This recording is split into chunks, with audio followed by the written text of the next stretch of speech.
in thy word. And But everyone that is sharing this group and this message and listening to this, bless them in Brother Jesus' name we Simon, close pray. your church. Amen. We are talking about the invasion of Israel Brother by Simon, close your. Russia and its six allies. Let's look at the illustration I showed a while ago. This was our Brother Simon, close. discussion yesterday. This was our discussion yesterday, the invasion of Asia, kings of the east, to Israel. That will be in Armageddon. That was yesterday. Armageddon. And today we will be discussing another war that people have misconstrued or misunderstood, similar to Armageddon. It's the war of Gog and Magog. So let me draw up some illustration. The war of Gog and Magog. There are two times this was mentioned. First, before the last week of Daniel. That's when we need a The chart. second would be here in the little season. And this was also mixed up by others. So this war of Gog and But we Magog need is the invasion of Russia to Israel with five of her allies. The allies would be Turkey, Armenia, Libya, Ethiopia, Iran. How many did I mention? So they all total six allies, and they belong more on the Greek Orthodoxy countries. Turkey, Armenia are Orthodox. Even Ethiopia and Libya. So these places and the Muslims that are included in that war, Iran, are mostly Shia. So when Iraq attacked Israel, that was the part of Babylon. Let me show you some sequence. You remember this empires, world empires. Babylon, Medo-Persia, Greece, Rome. Babylon is a repetition of history when Saddam Hussein attacked Israel. They're finished. And this time around, in the Ezekiel 38-39 war, it will be a combination of the Persians, which is Iran, and Greece, which is not just the nation of Greece, but those whose the Orthodox churches are involved in. Armageddon, which we already discussed, would be comprised by Europe, Rome. So Rome represent the one that will invade. So all four was repeated in the last days, starting from Saddam's attack on Israel. All four. So we are in the second part, which is this Gog and Magog. Now, how do you know that Gog and Magog here in this war is before the tribulation period and not after? Before the tribulation period. Let's say this is the tribulation period. Just before the tribulation need that period, chart next time. that is when the time that this war will take place. How do you know? Let's say this is the church ages. Just before the rapture, how do you know it will take place here? Just at the doorstep of the rapture. That's a great sign for the believers if they ever want to go up in the rapture. If ever it's a sign for them that they will know they're left behind. So at least they can have a chance as a foolish virgin, repenting from being foolish. Now, how do you know they are not the Armageddon War? Let's compare it with Armageddon War, or World War III. The answer is the Bible states that all nations are involved here in Armageddon. The world will be polarized between East and West. United States and Russia do not figure in this conflict. United States and Russia has disappeared as a significant superpower. They're no longer superpowers by this time. Russia would have been taken out by God during the Ezekiel 38-39 war. And the United States will politically and financially, economically be brought down. Right now, even doomsayers are saying that they're in a balloon, they're in a bubble that's ready to burst.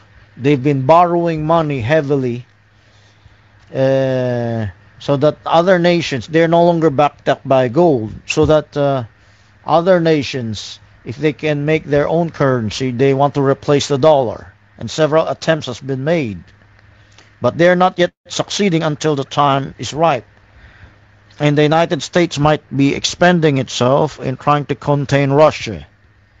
Because if you read Ezekiel 38-39, every brethren will be against their brother, so that other mountains will be against Russia. And they will also hit them with missile strikes, intercontinental missile strikes, because that's a great conflict that they are doing, and it will be a sudden invasion. That invasion will not succeed because God will intervene. Now let's go some background first. Now let's compare it here with the Gog and Magog in the little season. Here in the little season, Satan will be let loose after the 1,000 years is finished. After Satan will be let loose after the 1,000 years is finished, he will go out and tempt all people in the millennium.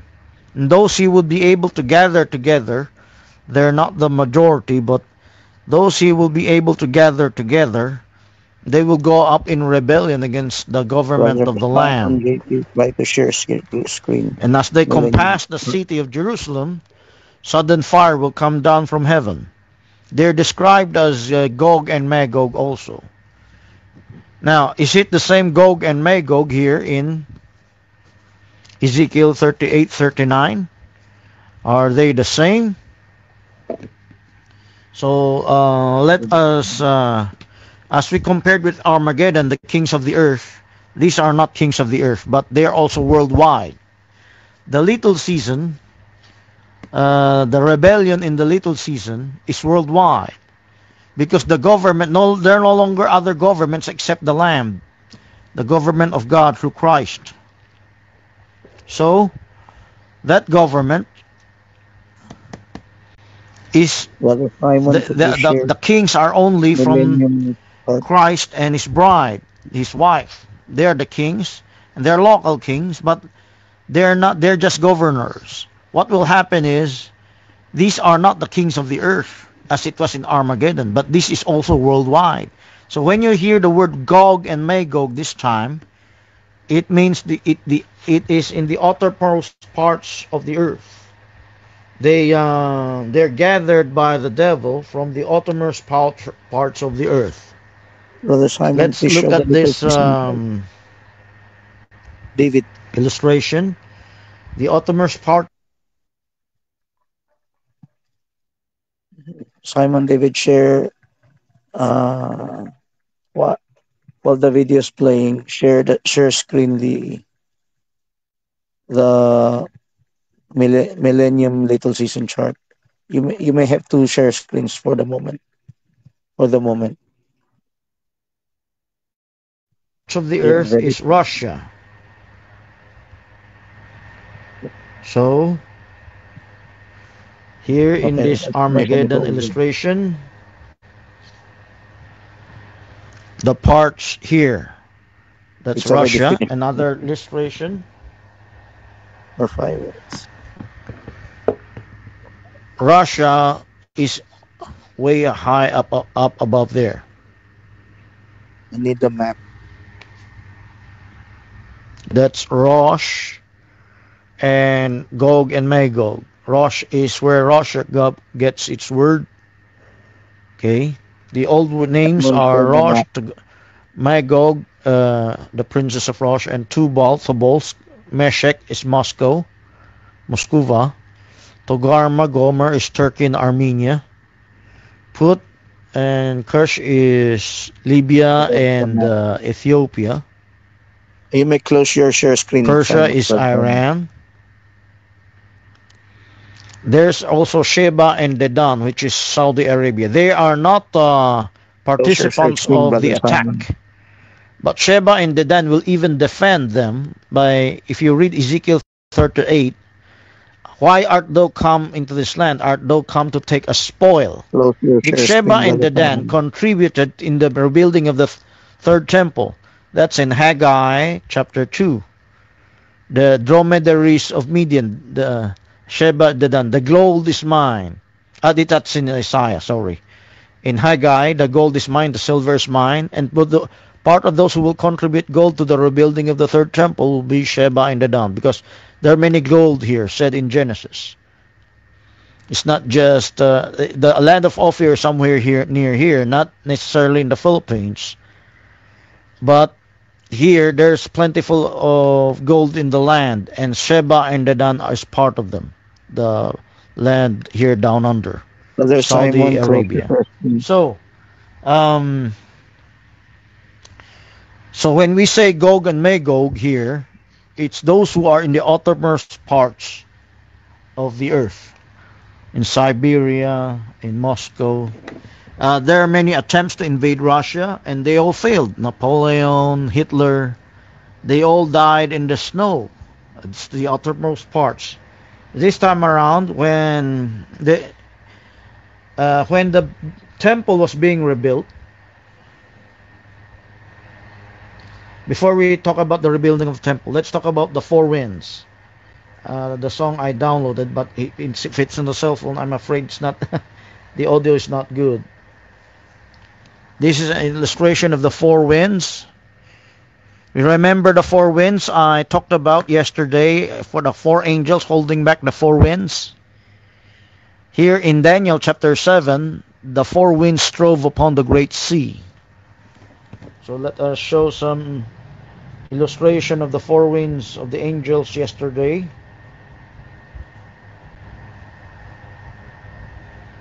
The four winds. Okay, I cannot Perfect map find the illustration I downloaded here. magically. The four angels holding back the four winds. I talked about that yesterday. That was in Revelation. And holding back the four winds will be let go, so that the nations, the spirit of demons will be allowed to anoint the nations for war, World War III. And God will interrupt that war, and Christ comes back down on earth, and all forces will be joined against him. The warring nations will forget their disputes. Remember, Ronald Reagan famously said in the UN, if there is an alien invasion, all nations will forget their differences, their petty quarrels. All nations will band together, and they will join together against the common foe, the common enemy, which is an alien invasion. Now, Brother Ronald Reagan's statement portends the coming of Christ. Of course, he didn't talk about the coming of Christ. He talked about an alien invasion. He might have been briefed that there are some aliens in Area 51 or whatever, and they're expecting an alien invasion right now. They're preparing. Donald Trump just started the agency called the Space Force. Maybe it's maybe it is a propaganda that so that he could justify that there is a space unit called the Space Force to repel alien invasion. Maybe it started a long time ago, Stargate programs. But whatever it is, they are all deception so that when Christ really do come back to earth, they will mistook him as an alien invasion. So the four winds that the angels have been preventing will be let go sometime here, so that the spirit of war be will go demons will go around the whole nations all over the earth and possess the kings of the earth for war. So this is not Gog and Magog, because it's not mentioned as Gog and Magog. It's all nations. But the Gog and Magog mentioned here is specific. There are 6 nations that will participate in the invasion of Israel, a sudden invasion of Israel. Now, there's another illustration of the 4 winds being prevented by the 4 angels to blow on the earth. So, now how did it begin? Let's talk about the 4 winds in the beginning. The 4 winds, there's another illustration. I use this illustration to show it strove upon the great sea, Daniel chapter 7 verse 2. Daniel 7 verse 2 talks about the 4 winds, 4 But don't share screen. beasts rising up from the sea. The 4 winds rising up out of the sea, are they the 4 winds? Not exactly. They're the 4 world empires, but they're controlled by the 4 winds. In the song I played a while ago, in Come Like the Wind, revive us again, because the Holy Spirit was described as a wind in John chapter 2. In the future, we're going to talk about the 4 winds, but we're just going to mention it here in passing. Israel was likened to a valley of dry bones. Here, 4 winds again. After he mentioned the 4 winds, there are 4 beasts that will rise up of the sea. There's a description of Israel as the valley of dry bones. You see the skeletons there, the skulls. It's described in Ezekiel chapter 37. Remember, we're talking about 38 and 39, but before 38 and 39, 37 talks about the resurrection of Israel. Israel will restore its sinews, the muscle tissues, its flesh, and they will live. It's the vision of God to Ezekiel.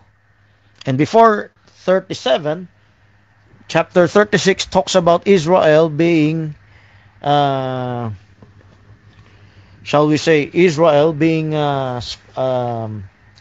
dispersed, or shall we say, Israel was taken captive in all the nations. That's Ezekiel 36. The northern kingdom went out early. The southern kingdom went out temporarily and got back, but they permanently were scattered in the war of after the 69th week. Sometime here, the Titus here, 70 AD. Titus will destroy Jerusalem. There's another war. It's not written here. Sometime in 130 AD, there's the Bar Kochba rebellion that finally seals the fate of Judah, of Israel. And during the church ages, the church ages, Israel was not back in their nation until 1948. Until 1948. So that's the description here of the sinews, the Ezekiel 37, Israel being restored. It also is parallels literally for those raptured saints. The raptured saints will have their resurrection. It's like a description of the resurrection. So, after Israel has been restored, Israel will start rebuilding its temple. Of course, right now the temple is not yet rebuilt, but there are many attempts right now. They're planning to rebuild the third temple. After it was destroyed, this was the first temple. After the second temple was destroyed, the temple of Herod. So this is Herod's temple. They wanted to restore back the temple that was lost. But right now, what's in Israel is the Temple Mount. The Muslims, they occupied that space. But sometime after the war or before the war, what will cause the war of Ezekiel 38-39 is the rebuilding of the temple. So the temple I showed a while ago, the description of the temple is no longer just like Herod's. It will be more advanced. It will have more compartments. This is Ezekiel's vision of the temple. The temple, it will be in, description will be in chapter 40 and chapter 46. So 37, 38, 39, 40, they're just together. Ezekiel. And the Ezekiel 36 talks about the restoration of Israel. 37 talks about a part of it, the resurrection. And 38, 39 is the war. 40 talks about the description of the temple. So they're all alongside each other. And what will cause the war is because the Jews, when they build the temple, they will withdraw. Brother Branham said that all the riches, the commodities of the world are in the hands of the Vatican and in the hands of the Jews. They will come together to rebuild the third temple. As they come together to rebuild the third temple, they both have interests in the temple. That's why we said in the future that in the middle of the week, the papacy will take over the temple, the Antichrist. But the Jews that have taken over, it is the time of the two-prophet ministry. But during that war, Ezekiel 38-39 war, the temple is in the process of being rebuilt. And that will cause the fall of Russia and America. Because the Jews will withdraw their commodities, even the Catholics. Then they will pour it out. How do we know that? It's in Haggai chapter 2. Haggai chapter 2 said that silver is mine, the gold is mine.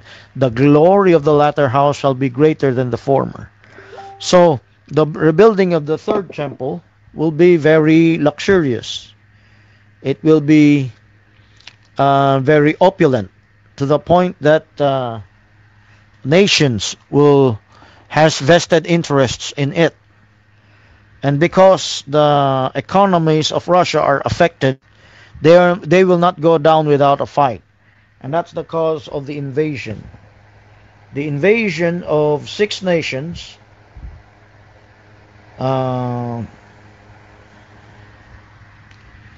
the invasion of 6 nations against Israel. The 6 nations that will invade Israel will suddenly come like a storm. That's the description of in chapter 38. And it's a lengthy chapter for us to read, but just to summarize, they will come like a storm, which our song a while ago, come like the wind, to destroy Israel. Israel will be revived by the 4 winds because of these conflicts. Israel will be resurrected because of these conflicts. That's why the 4 winds breathe life into those valley of dry bones, so that those bones of Israel will live again. So this is part of the 4 winds of conflict. The ultimate part, of course, will be Armageddon, the end of that 4 winds. As you remember, the 4 angels were holding back the 4 winds until it was released. The war will take place. How would Israel be resurrected because of this war? Because all nations will be destroyed, and only Israel will be left to govern the world. You remember Hosea 6:2. It says that, for in 2 days he will revive us. 2 days is 2,000 years. In the 3rd day, that's the millennium. The 3rd day, We will live in his sight. So this is 2 days in another illustration, 2,000 years. And this is the third day. We will live in his sight.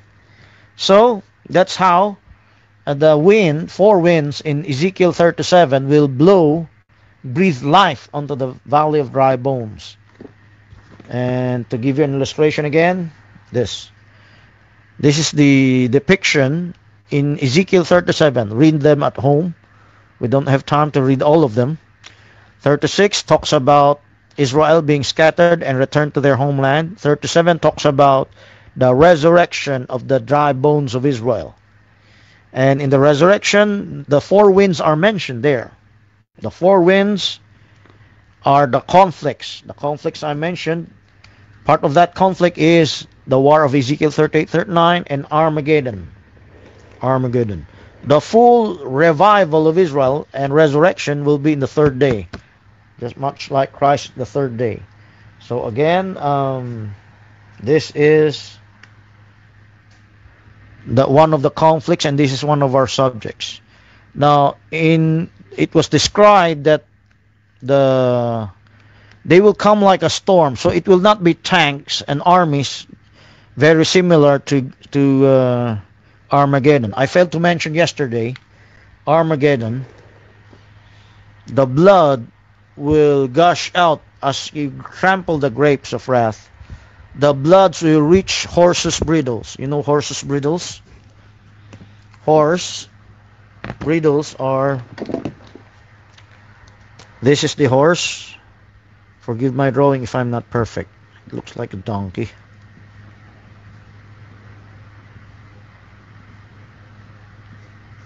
I'm not as good as Kim in YouTube in drawing. Now this is the horse. The horse's bridles are one you put in his mouth to drive him or to cover his mouth. The blood will reach the horse's bridles. That's how much blood will be poured out. And that should be in the subject of Armageddon. I failed to mention that yesterday. The blood that will be poured out here when Christ interrupts that war and kills all. That's also the description in Revelation 19. Right now, we are 7 years ahead of that. How did you know? Not this time. 7 years ahead of this. 7 years ahead of this, which will be this time period.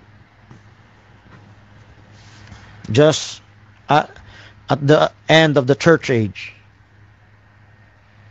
The end is not yet. It's not yet Armageddon. And how do you know the war of Ezekiel 38, 37 is before the 7 years? Because Ezekiel 39 will mention that. Let's open our Bibles to Ezekiel 39. Where's the 7 years? They will burn the weapons for 7 years. They will scavenge. So it's in verse 9. I hope it could be clear here. Verse 9. Burn with fire for 7 years.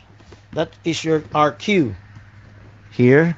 I hope this is also clear, not blurred. Please comment if it is blurred. Verse 9.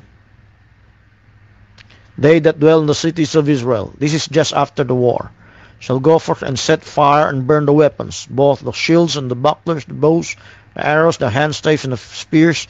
They shall burn them with fire 7 years. Why will they burn? Because they will scavenge for 7 years. Something will happen in the last week of Daniel. Because all governments will break down. And all semblance of order, peace and order. And people will be living like a rat, scavenging for 7 years. And here in Ezekiel 39, it even mentions that they will bury the dead for 7 months. But in Armageddon, you could not bury the dead. The dead will be left for the fowls in heaven to eat. So, that's the main difference. We know it's the Ezekiel 38, 39 is before the last week of Daniel because of the 7 years that was mentioned here. Of course, they will not be burning it in the millennium. In the millennium, it will be another government, another time, and they will beat their weapons into plowshares. But during the 7 years, it's not plowshares. They're just scavenging the military equipment. Why? What happened? When uh, when they tried to invade, when they come like a storm, Israel could not defend herself. Israel would have been destroyed. There have been many attempts to destroy Israel in this past century, and they all failed, being supported by the Muslims for the destruction of Israel, but they all failed. Even Russia supported them, the Muslims. But this time around, they will not escape. It will be a sudden aerial bombardment. It will be a sudden, and all the military equipment will follow suit. When they come to the land of Israel, all these weapons of warfare will be destroyed by God Himself. It will not be a war between Israel and Russia and her 5 allies. It will be a war between God and Russia and her allies. If you read Ezekiel 38, suddenly hailstorms appear, very similar to Armageddon. Similar hailstones will appear. Every man will be against his brother. That means to say, it happened before in Gideon's time, when they were startled by Gideon's army at night in their camps. They drew their swords against another, and they killed each other. So God will intervene and destroy the initial attack. There will be a second wave of attack. The second wave of attack will be destroyed. 1/6 of them will return, as said in the, if you read Ezekiel 38, 1/6 of them will return back to Russia, return back to their lands, and go at it again. By this time, the second time around, the world will not be surprised. All other mountains, it's in 39, will all other nations will be against Russia, Meshach, Tubal, Gog and Magog, so that they will not succeed in the second round. They will be defended. The United States could come in. Here in the first initial attack, no one could anticipated it. No one could defend Israel.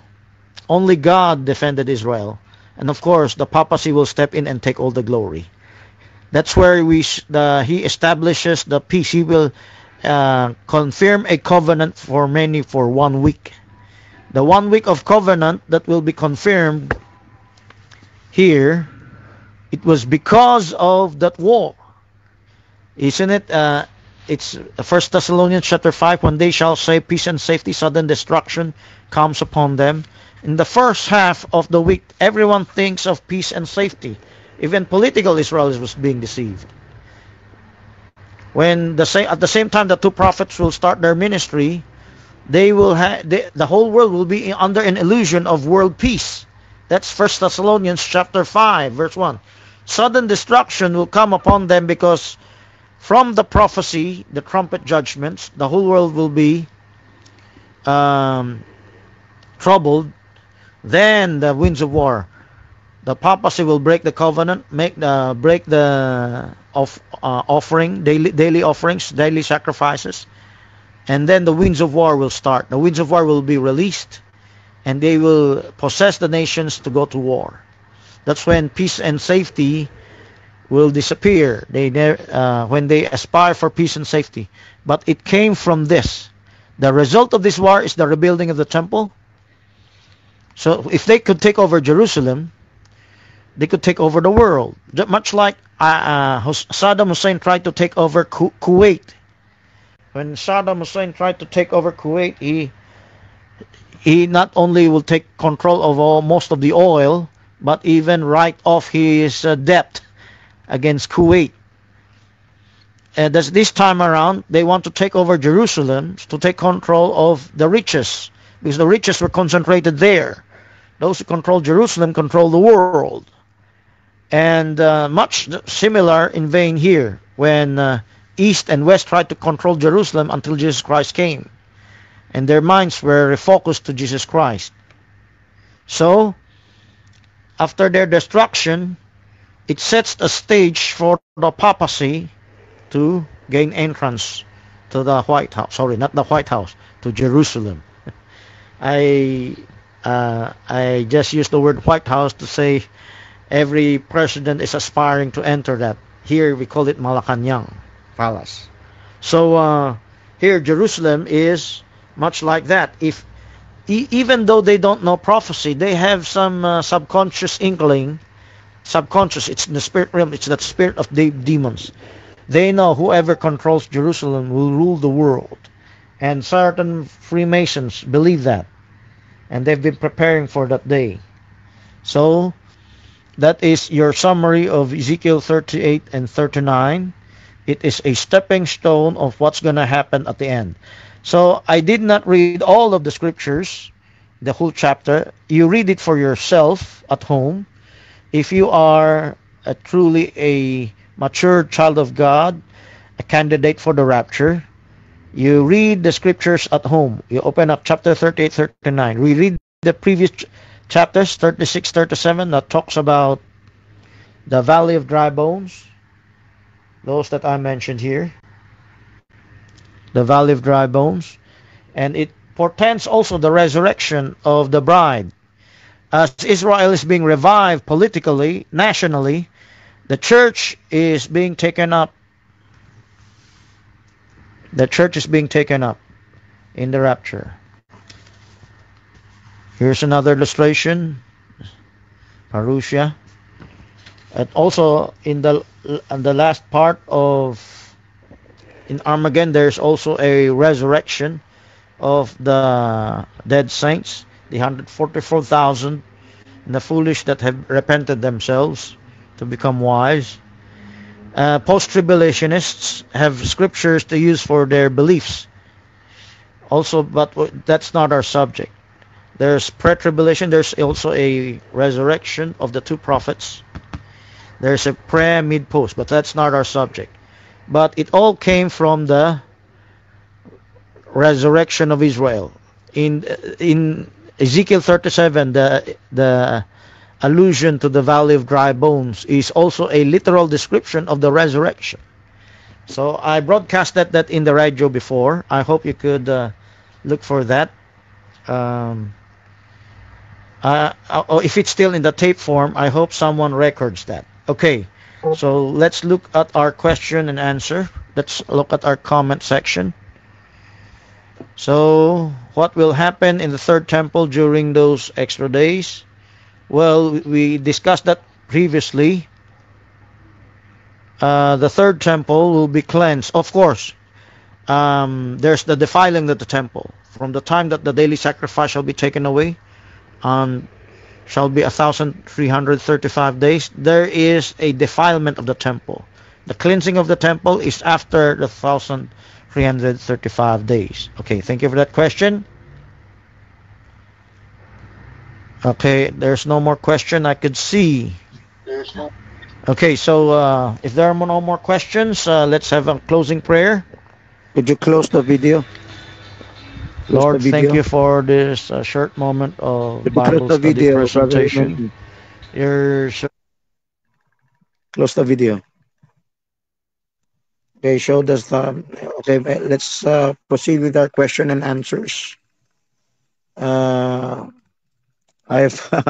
focused on a wide scope of subject, and I wish the illustrations were. But Francis, actually, there are lots of questions in the Kogyo End Time series. I think Brother Simon will read that. Read them. Okay. So hopefully it's from foreigners. Simon, you can read the question. Okay, I will read some. Please show illustration. Sister, the thumbnail. To show the thumbnail, Berminan. Sister Berna said, how does this war relate to other biblical prophecies, and what implications does it have for eschatology, the study of end times? Question mark.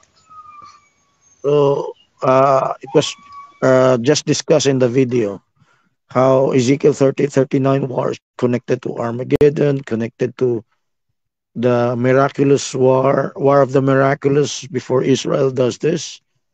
How it's connected to the revival of Israel, the last week of Daniel.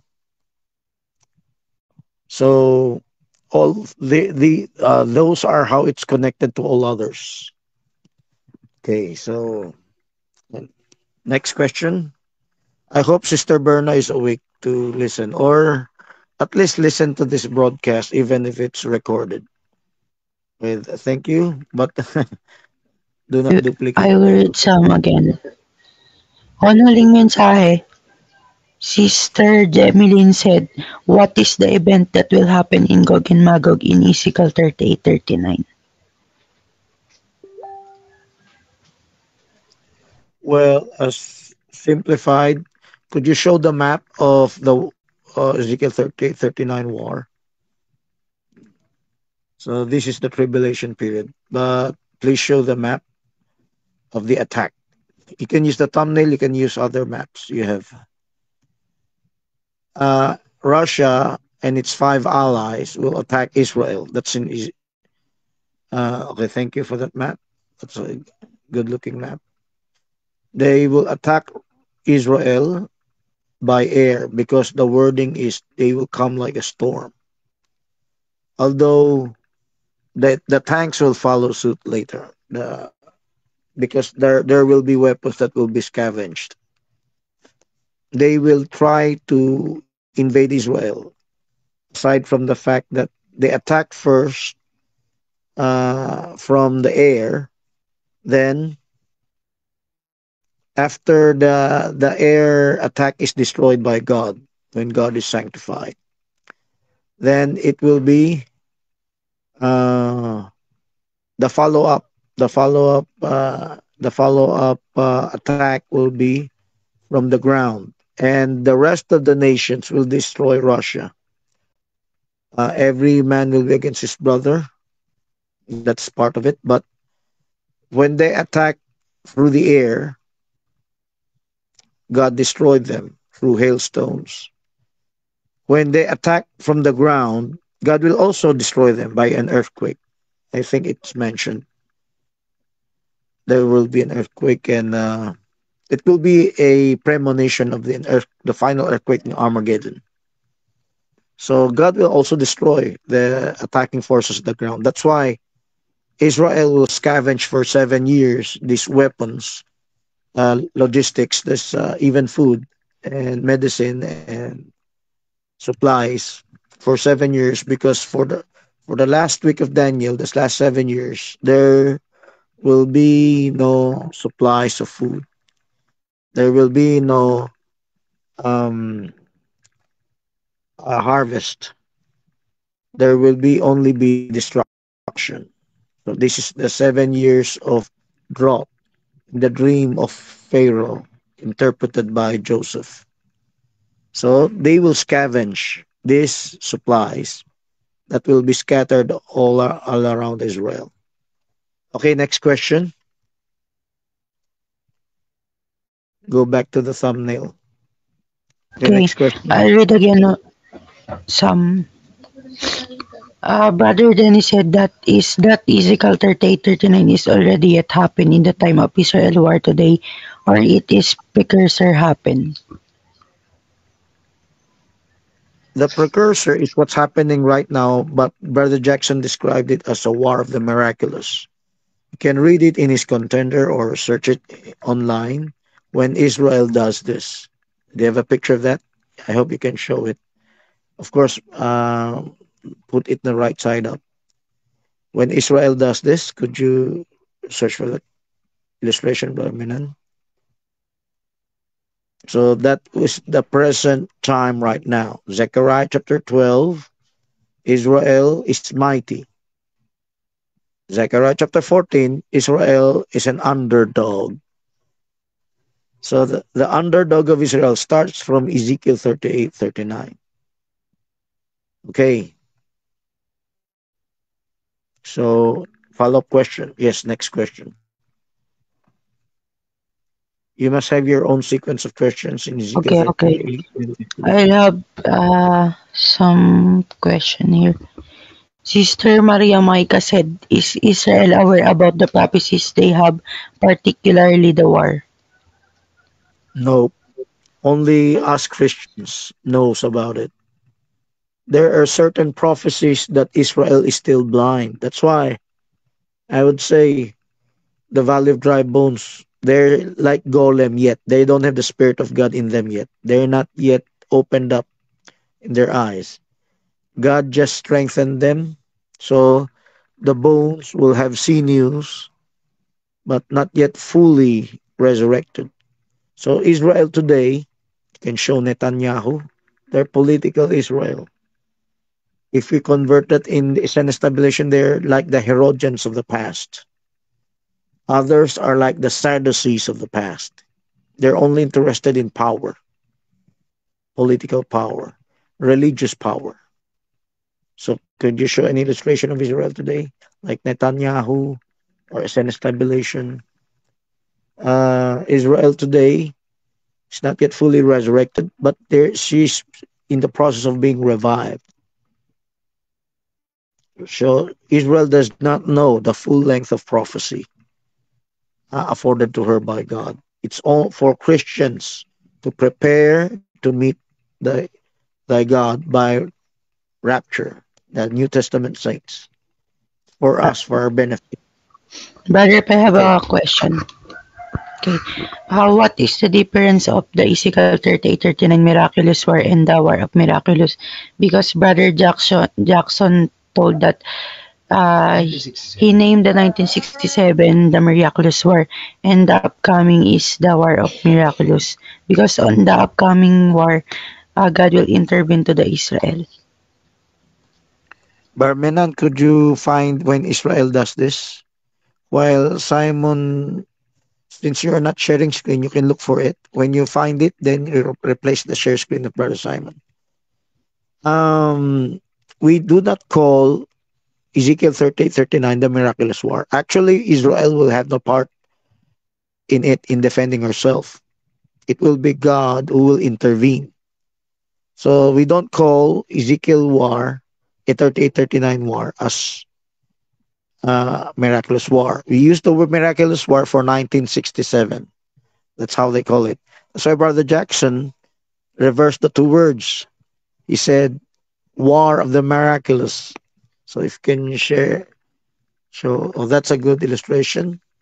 I hope the other illustration shows in Israel does this, the contender. Um, so the War of the Miraculous, a reversed word from 1967, Miraculous War, is Brother Jackson's quotation from the Bible that Israel will expand its borders, Bashan, Moab. So there are many. Since she will expand her borders, eventually she will lose her walled villages. That means to say she can rebuild the temple. She might have retaken the Temple Mount then. So these groups of wars will lead to the rebuilding of the temple, then the Ezekiel 38-39 war. So the Can I ask a question? yes, yes. Excuse me for your discussion. I just want to know that the where did the Islam the lineage, because they claim that they are from Ismail. How could it be Yes, true? yes, yes. And how could you know? Well, for me, because it was written in Galatia 4:22 up to 26, it was a two lineage, Ismael and Isaac. Yes, And yes.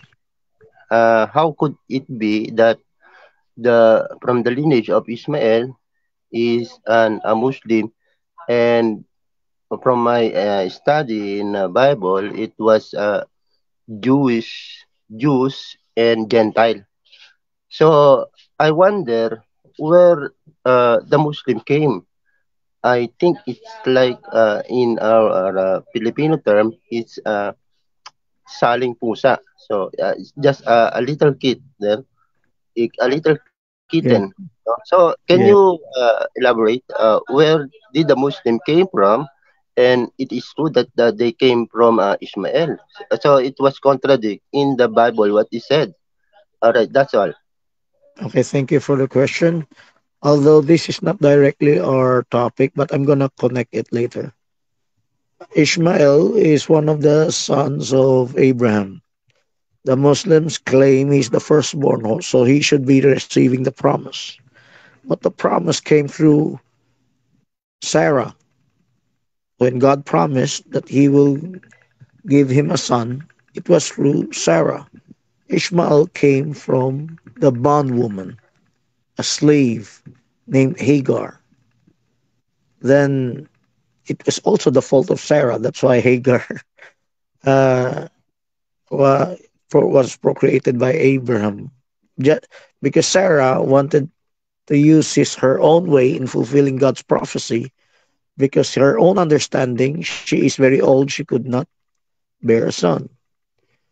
So when Hagar bore a son to Abraham, Hagar looked upon herself no longer as a mistress, but the main wife, and he insulted Sarah. Sarah just kept her cool, but within herself, she's just holding her temper until God fulfilled. 11 years later, at 100 years old, Abraham, 100 years old, bore a son, Isaac, through Sarah. And sometime, there was a time when Ishmael mocked Isaac, and eventually Sarah lost her temper, and she commanded that Hagar be driven away. Now, let's not be biased here. Let's look at God's prophecy. God saved Hagar and Ishmael from death because Ishmael is also the seed of Abraham, but but Ishmael is not the promised seed. You can say saling pusa. What is it in English? You're just joined, Miron. You're just joined one of the seed, but you're not the perfect seed. So God showed Abraham the stars in heaven. His seed will be as the stars in heaven and as the sand of the sea. Stars in heaven could example the the Israelites, while the sand of the sea could example the uh, um, Barmena, maybe temporarily close your when Israel does this because I'm answering a long question. But it's a good question, good for explanation. So temporarily close your share screen. So the sand of the sea is still the seed of Abraham. The stars in heaven are still the seed of Abraham. First, it's Israel and the some of the Arabs nations. They're the seed of Abraham. You know, Abraham did not just sire from Hagar. Abraham had other wives or sired other mistresses like Keturah and others. So there are many descendants of Abraham in the Middle East, not just one. They all recognized. That's why they had the Abraham Accord today. So God saved Hagar because Hagar was unjustly driven away. Of course, she had her fault. She looked down on her Madam Sarah, and her son Ishmael mocked Isaac. But it's a harsh punishment. So God saved Hagar and Ishmael from death, from what they claim as the Zamzam water. There was a supernatural water that came out from the desert, And that is what the Muslims uphold to. Now, this is my opportunity to refute the Muslims for claiming that they are the promised seed. Where did the prophecies go? Where was the word of God that came from? Came from Israel. The law was given to Moses. The Muslims recognized Moses, but Moses was not from the seed of Ishmael. Moses was from the seed of Israel. So for thousands of years of history, Israel, before the New Testament, Israel was the one that God was dealing. Israel was the one that God was chastening. Several hundred years after the time death of Christ, then there came Muhammad. So let's talk about not no longer the lineage of Ishmael, because the lineage of Ishmael, admittedly even by the Muslims, they're all pagans. They're all pagans. So Muhammad uh, came out as a prophet to remove that paganistic uh,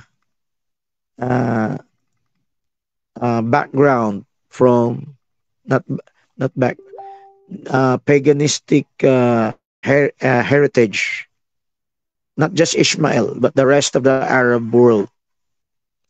So we can say the movement of Muhammad was like the rest of the seed of the Abraham was trying to catch up with the one God doctrine.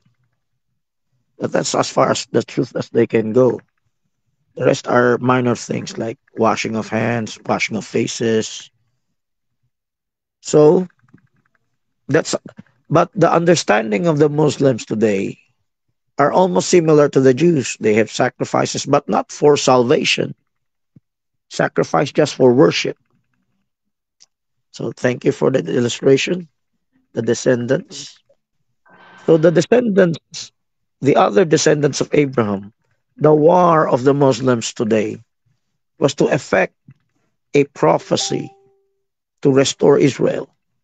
Many would think, like the carnal Jews today in Israel, that they, as the Muslims, are there to torment them, but they never realize, even Hitler and the rest of the pogroms against Israel, it is God's way of reviving Israel, chastising Israel for her sins. Israel's greatest sin is last sin she did is crucifying the Messiah.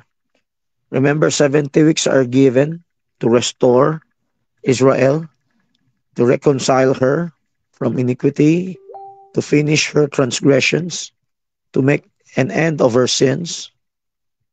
And in the 69th week, Daniel 9:26, it was almost finished. They have 1 week to go, but they crucified the Messiah. So there was an extension. Could you show the church ages, Brother Menon? There's an extension of the 70th week. The time clock was stopped, and Israel suffered for almost 2,000 years of persecution. She was scattered by Rome because of her rebellion in Titus 70 AD and Bar Kokhba rebellion 130 AD. She was scattered all throughout Europe, Africa, and the Middle East, even as her northern kingdom neighbor was scattered earlier. She was scattered for almost 2,000 years. It's God's way of chastising her. In 2 days, Hosea 6:2, He will revive us. In the third day, we will live in His sight. So, these 2 days is this 2,000. Please show the church ages, even eternity from eternity. So, Barmenan, you can look for it while you're not sharing screen. When you find it, then uh, uh, let Simon close his share screen. See, these 2,000 years of church ages, Israel suffered pogroms. Now, in this last, after Israel became a nation, the Muslims were the ones persecuting Israel. It is to let Israel uh, repent from her sins of rejecting the Messiah. Now, the Muslims and the Jews or the Israelites in Judaism, they're almost close to each other in recognizing one God. There are other differences, um, but the full revelation of God, like what we have right now, the progressive revelation, is in Christianity. Even before the Muslims came out, there was Christianity. The promise of the gospel was in Christianity. The Muslims recognize the Christians. They call it the gospel Injil, comes from Excuse me. Evangelion. And Muslims, in their holy book Quran, had an instruction. If there are questions, refer back to the people of the book. Refer back to the earlier testimonies. The Quran does not say the Taurat or the Torah or the Injil are erroneous. Only modern day Muslim scholars are claiming they're already corrupted. But the Quran did not say the earlier books were corrupted. So, like Brother Branham, at least Muhammad left an instruction to follow the earlier faith. Uh, so Muhammad was just refuting the Trinity, but he didn't have the full revelation of the Godhead. He had a partial revelation of the Godhead, Okay, which the Brother Judaism Francis, have. Brother Okay, Francis, okay. let's go back to the what our topic about the Ezekiel 38 39 war.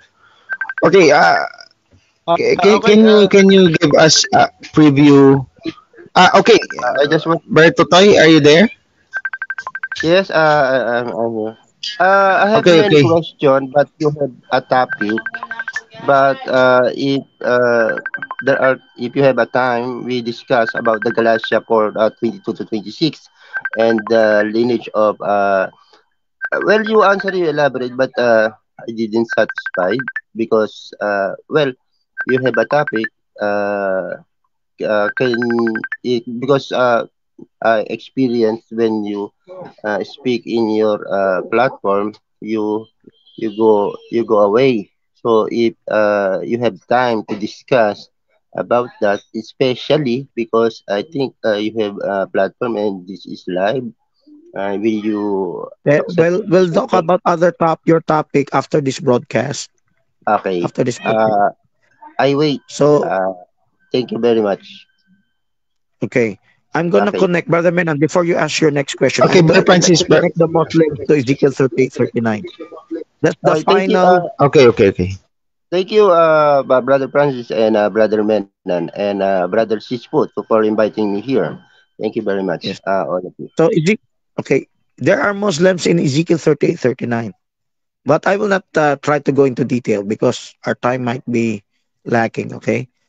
In Ezekiel 30 39, some of the nations that will attack Israel will come from Muslim nations like Iran, okay, Libya, where else? Turkey, she's a Muslim nation, combined with Orthodox churches. I'd like also to include right now, I'd like to take this advantage. If you have videos of Erdogan holding a rally and preaching, or let's say that Israel is a terrorist country, he is seducing the whole world, not just Turkey. Many other countries are holding rallies against Israel, uh, um, sympathizing with the Palestinians. Um, so the consensus of the whole world against Israel will also set the stage for Ezekiel 38 39. Why? Turkey is one of the countries that will attack Israel in Ezekiel 38 39, and Russia, Armenia, they're Orthodox churches because they all sympathize with the Palestinians. Iran sympathize with the Palestinians. So because the whole world's consensus sentiment is going against Israel, if Israel finishes up her war of the miraculous, to regain the territories in the time of David, Then, oh, that's Erdogan holding a rally. So maybe we can show several clips of those in worldwide rallies. These are setting a stage for Ezekiel 38:39, meaning they will feel that Israel got away with it when she expanded the borders, rebuilt the temple, took away the Temple Mount. This will be a war of vengeance. Although in the Bible it says she will take a spoil. So this is setting the stage for Ezekiel 38:39. They, they are implanting hatred all across the world against Israel so that it will set the stage for that Ezekiel 38:39 war. Okay, so is that they have other videos of Iran and what else? Other rallies of the world. Anyway, so let's proceed with your other questions. We have 40 minutes to go. So let's make use of this time.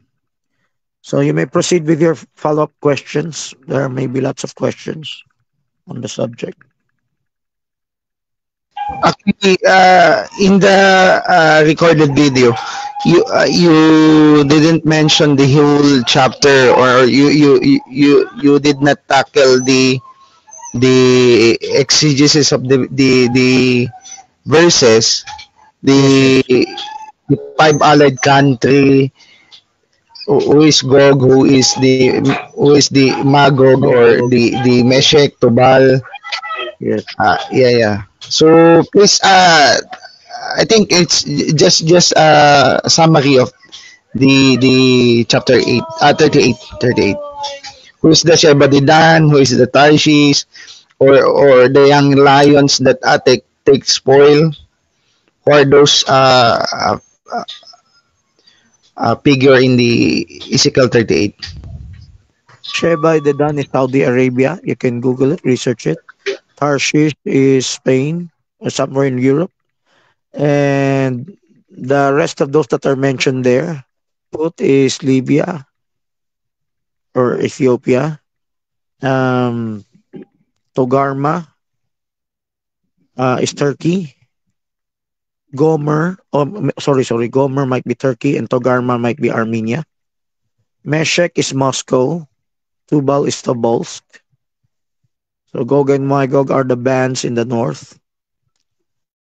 Persia is mentioned. That's Iran. So that's a, so that's all about most of it. That the modern nations we have today are listed in older names in Ezekiel 38. They're introduced. Then, if you have illustration, God will draw them with a hook. The rally you're seeing right now, that's the hook. You cannot avoid attacking Israel. I will draw you with a hook. Okay. So, uh, there might be what they claim as crimes against humanity or whatever. The anger of the whole world will be rekindled against Israel. But some of the nations are still for Israel. The end of the Muslim debacle role in Israel's revival will end in Ezekiel 30:39. In the rest of the last week of Daniel, it will be Rome. It will be Europe. It will the modern Roman Empire, which is the whole world. The resurrected beast in Revelation 13.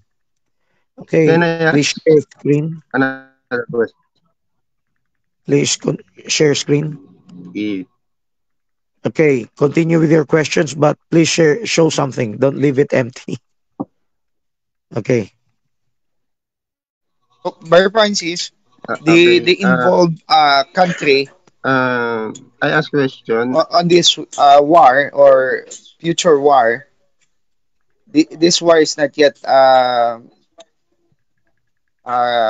come on the scene. Okay, so the involved are the Russia and the five allied country. So the five allied countries: Libya, Ethiopia, Turkey, uh, Iran, what else? The Armenia. So this country compared to Israel. Israel is just a tiny uh, country, and they are just 1948 become independent nation. So how could it be that this Israel little country could win to this war? Because according to Brother Jackson, it's the war of the miraculous. So Russia will break down during this war. So how could it be? That's in Ezekiel 39. Every other nations that it's described as mountains in Ezekiel 39 will be against, will send, did mention missiles, but something somewhere similar to that against the other mountain, which is Russia. By the way, I need to comment on this. This illustration, it shows Gomer as Europe. This is a teaching of Herbert W. Armstrong that Gog and Magog is Europe. That the war of Gog and Magog in Ezekiel 30:39 is also Armageddon. That's for Armstrong's version, okay? But I know Gomer as Turkey. Anyway, you can just research that. We're just borrowing pictures from other people. So the again, I never heard Brother Jackson used War of the Miraculous for Ezekiel 38:39. The War of the Miraculous is not Ezekiel 38:39. If you read Zechariah chapter 12, Israel will be a mighty warrior, like just like the song. I hope Facebook does not remove the sound. Or you have to back this up. Facebook might delete the whole video. So, um, the War of the Miraculous is a war where Israel is still mighty. Okay? But the Ezekiel 38:39 war, Israel, just coming off from being mighty, will have no power against all these allied nations. I'm not talking of World War II. I'm talking of these allied nations of Russia, Libya, Ethiopia, Iran, Turkey, Armenia. Okay?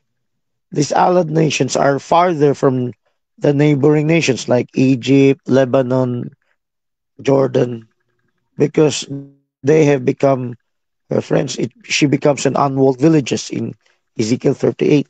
That means to say, she resolved her conflicts with the Palestinians by this time.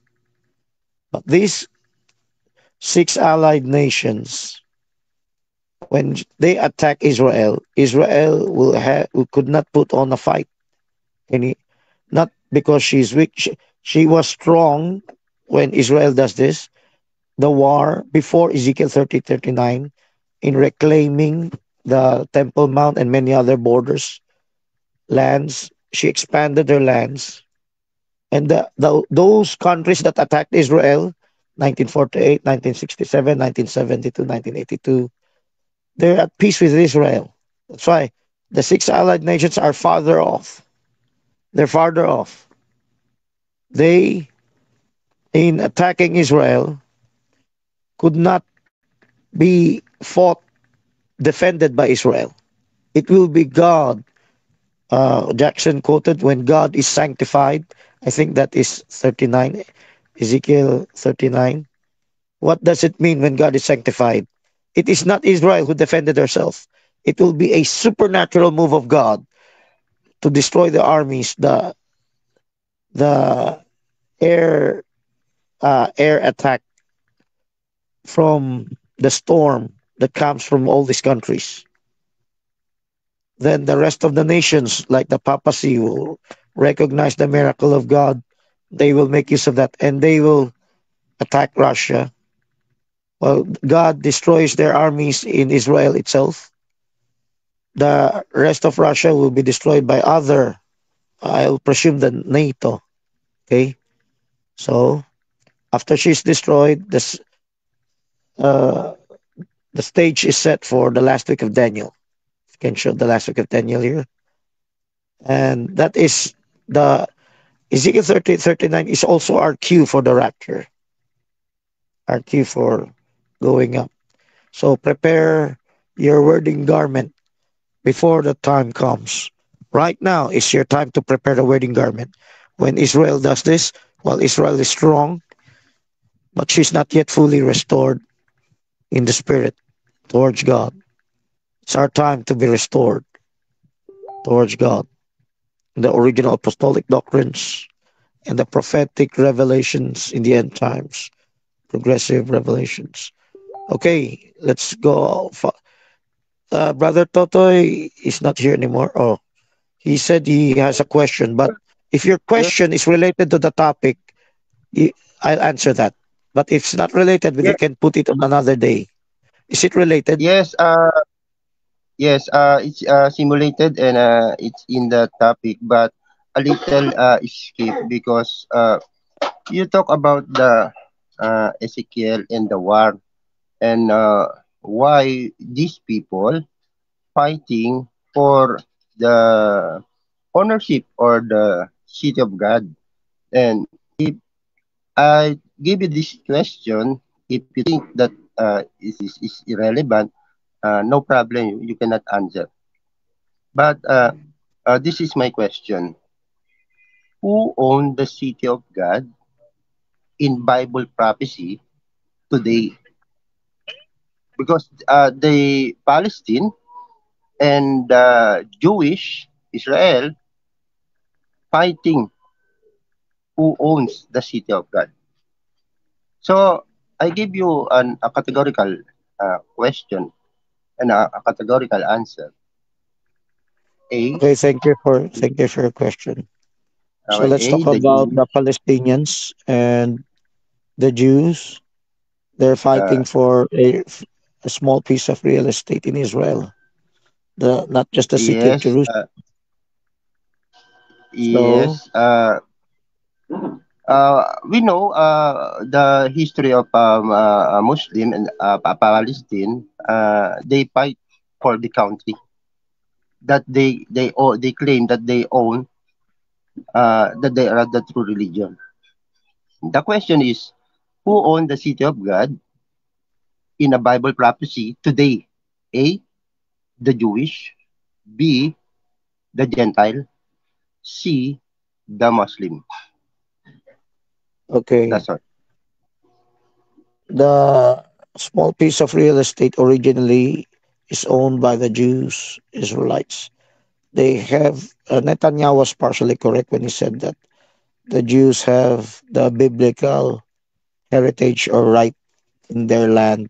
Okay, now let's talk about the Muslims, the Palestinians. Do they have the right to live in their homes in Canaan, in the Palestine where they lived before? It was the Romans who used the word Palestine just to uproot the Jews, the Israelites, who keep on rebelling against them. So to spite them, to remove them from the land, the Romans used the word Palestine for Israel. So the Palestinians, do they have a right today? In the modern millennial kingdom of Christ, everyone has a right. The there's Israel is not without fault in uprooting these Palestinians from their homes. So both have committed atrocities against each other. Though the Muslims might have more, but before it started, Israel was given a small piece of land in 1948 because the Muslim nations attacked them. She was given this opportunity to reclaim more land because of that war.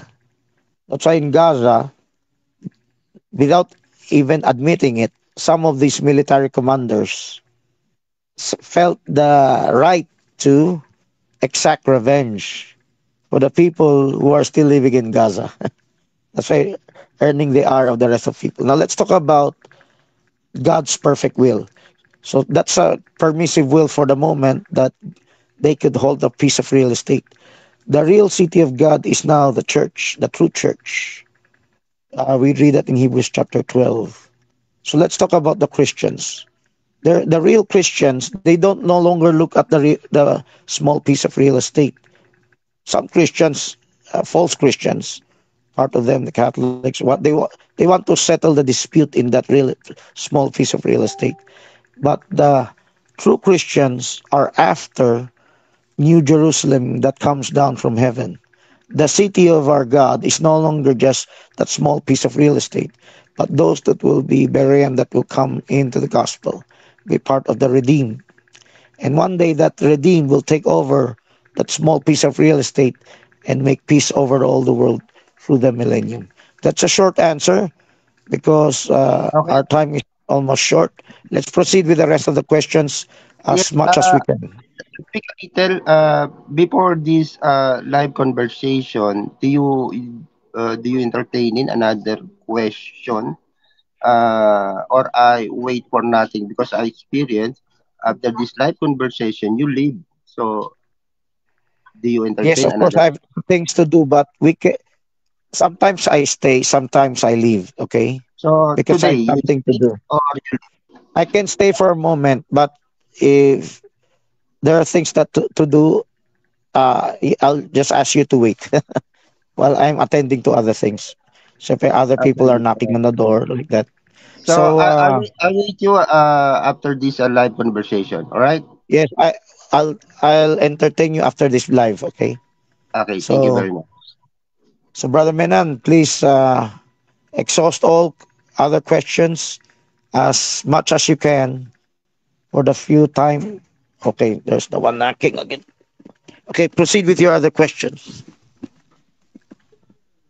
Okay, Proceed Brother with your other Totoy questions. wants to, ano, to ask question again. No, no, no, no, no, no, no. Brother Totoy wants to have some sharing after this broadcast. So proceed with your other questions before our time runs out. Actually, Ezekiel 39. Could you summarize the whole chapter of Ezekiel 39, because it was the Gog, or the Magog, or the defeat of Magog. Okay.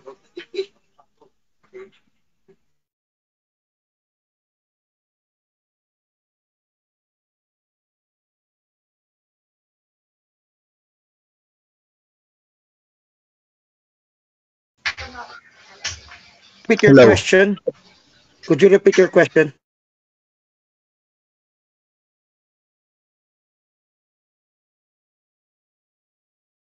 Ezekiel 39, the defeat of Magog. So what happened? Then there will be a the last week of Daniel will start.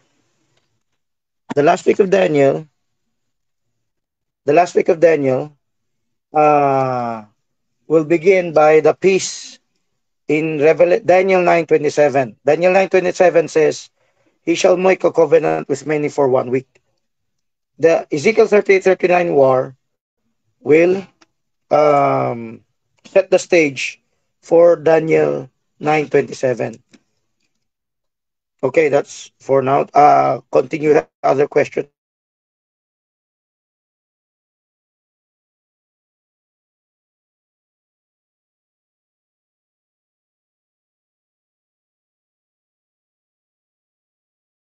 Uh, the defeat of the Russia, Magog is Russia, right? And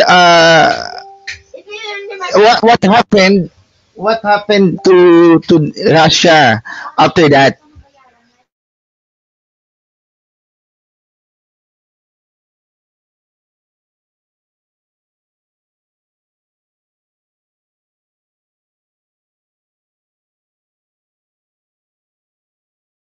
Russia will no longer be a superpower. Russia will no longer be a a force to reckon with because the power will now rest on Europe and China. United States will also lose its power. So that's the effect. The United States already came down upon the rebuilding of the temple, but Russia will not go down without a fight. But that's uh, the last hooray for Russia. The In this side of the millennium, this other side before the millennium. After the millennium, of course, it will no longer be called Russia, but just Gog and Magog. So Russia will disappear as an influencing force, as a world force. Hello, Today, she's brother still a Francis. superpower. Okay, Hello, brother. your voice Question, is this brother Mr. question, Joe? brother Francis. Yes, just continue. Brother Francis, I have question. Yes. Yes, yes. Yes. Uh, when they had, you, you, you say they are still in dry bones, but when they had flesh, nakagulat. I didn't get it. What they're dry bones. What is your next wording? Maybe you can type it because maybe your signal is not good. Could someone else repeat that? When they had, when they had flesh, Yes, yes, yes. When? Right now, right now. They're having flesh, but they're yes. not yet having the spirit. The spirit will come at the last week of Daniel. Just just as the promise in the 70 weeks. The make an end of sins. The spirit will enter them. What is the spirit? The four winds. The spirit of breath of life. Right now, she only has sinews or muscles or flesh. So, She's like a golem, like a then, zombie. the 1948 is the one of part. Again, again. So Hello. it means 1948 is the part Yeah, that's of the part of beginning. her reviving. She is being revived starting from 1948 because she became a nation once again. But she's not yet in the perfect will of God. God is gradually waking her up, but she's not yet fully awakened now. Okay. Okay. Thank you so much for your answering, Brother Francis. Next question, my youngest son, Ian David Padon. Okay, go ahead, Ian David.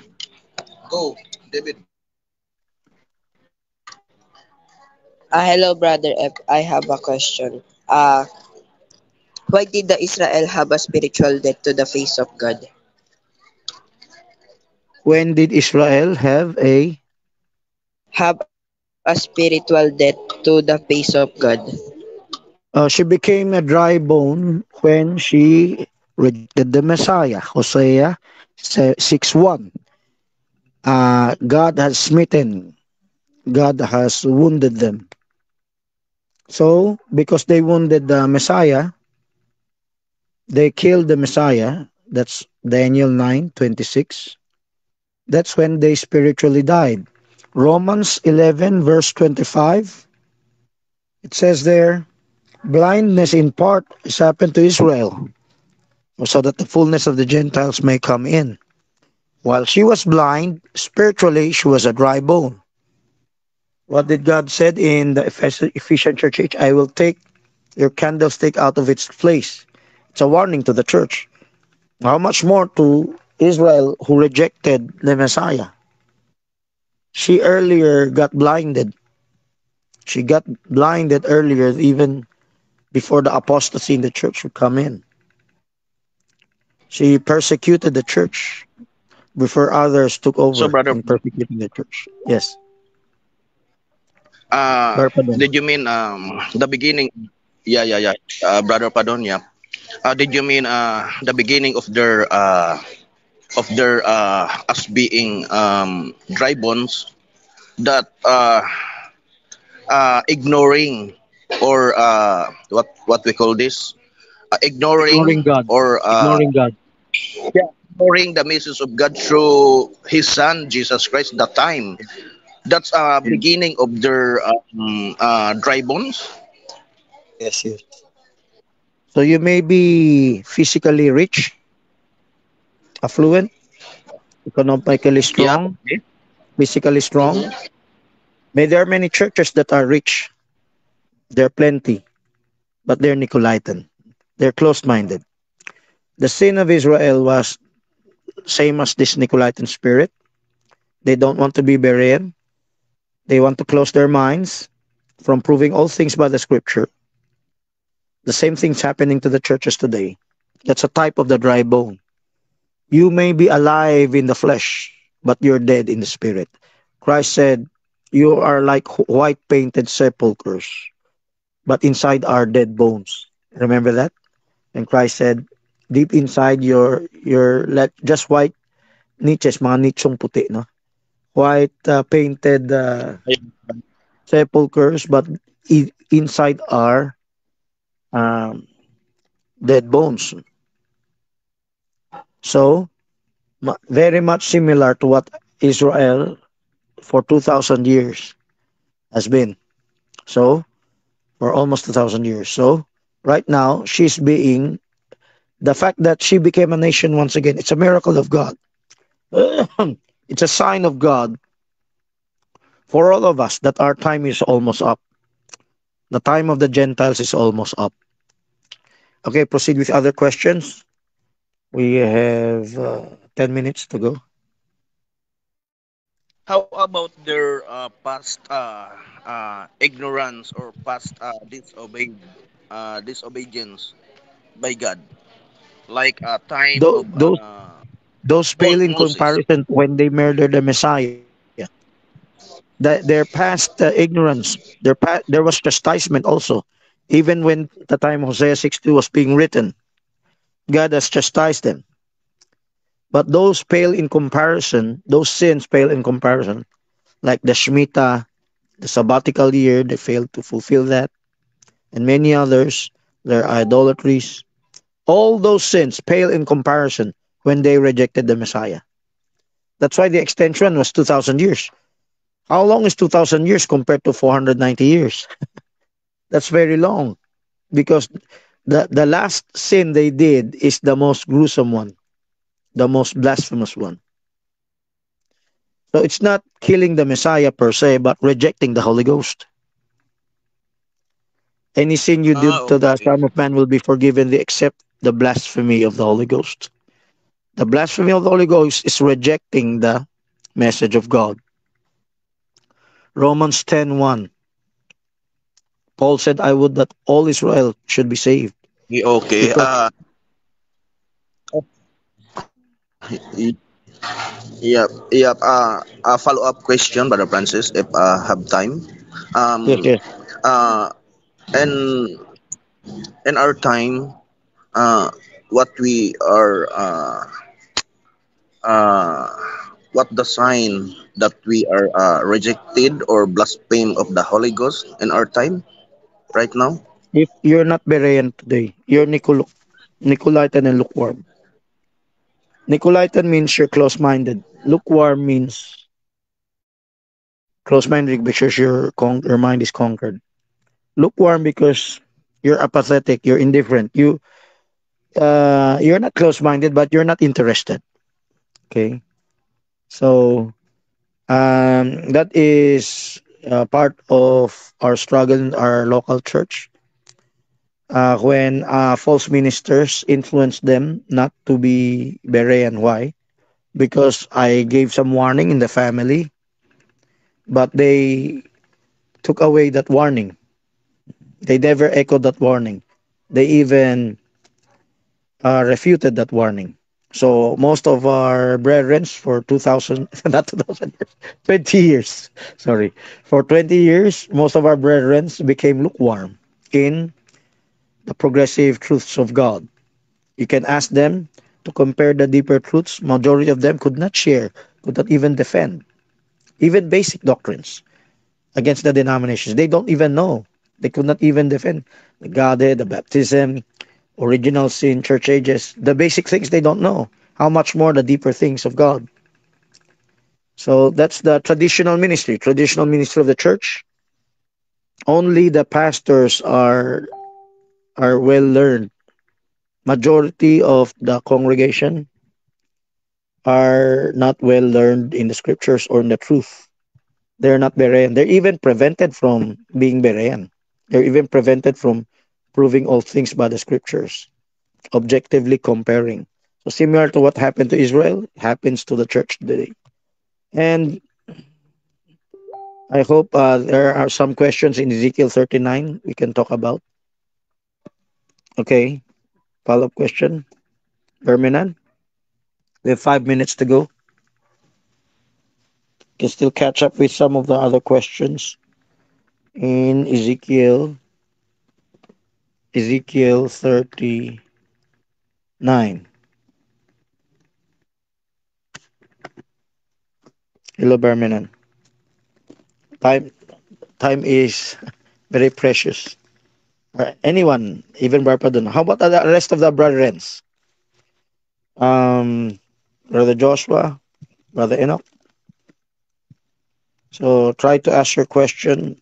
Imagine if God has a blessing for you. Okay.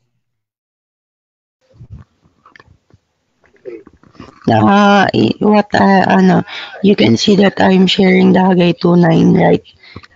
What is the meaning of this verse that the glory of this latter temple shall be greater than the former?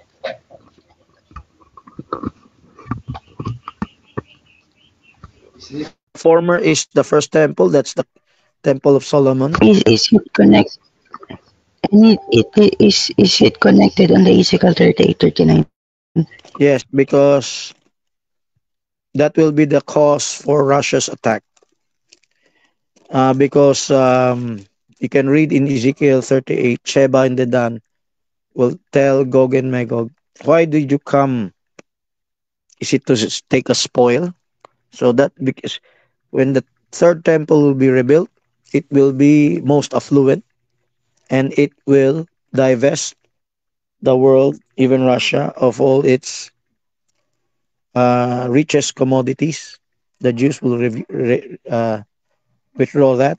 The Vatican will withdraw that. They will come together and make this great project. So the third temple, that's the latter house. The former is the Solomon's house. The former temple is glorious compared to the second temple. They saw the second temple where they said this verse. The how many of you have seen the first Hello? temple? It pales in Hello? comparison to the first temple. Okay, question. How can be the Mosque of Omar be removed if the temple of the third temple or uh, this latter temple shall be built?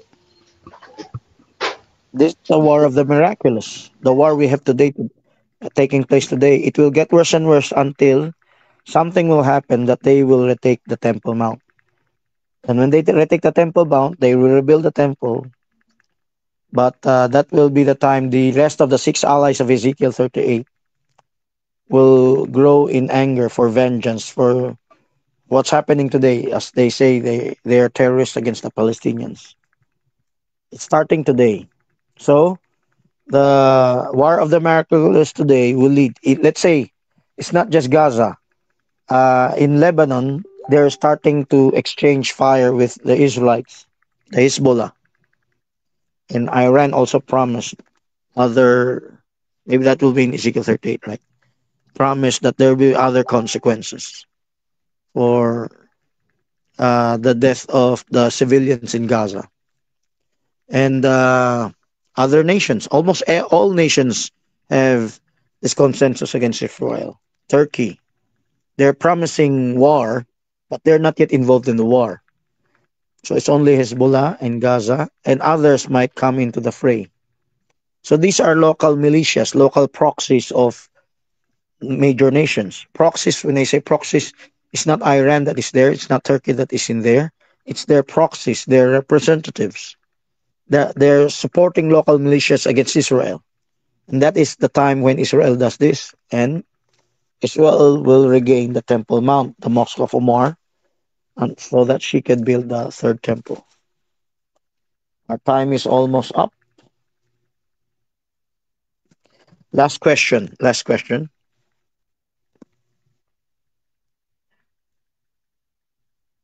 Eh, Prophecy, right? That the president of the United States will be a woman. uh, are you referring to maybe a hint from end time believers that I from Brother Branham Yes, yes, hinted? yes, yes. Well, Brother Branham also hinted it could be the Catholic Church because she's a woman. Okay, and it may not necessarily be a president. It could be a spirit, the Catholic Church. Okay, our time is almost up. Please give us a closing prayer. Okay, okay. I will lead The head of the the household, closing Sister prayer. Anne, speak English. Okay, question your young child Theo. Okay. Okay. Okay, Lord, thank you for this day, for giving us this wonderful life. Thank you for leading us and giving us wisdom and knowledge. Thank you for thank you for the wonderful topic and summarization of this topic for the prophecy of Israel.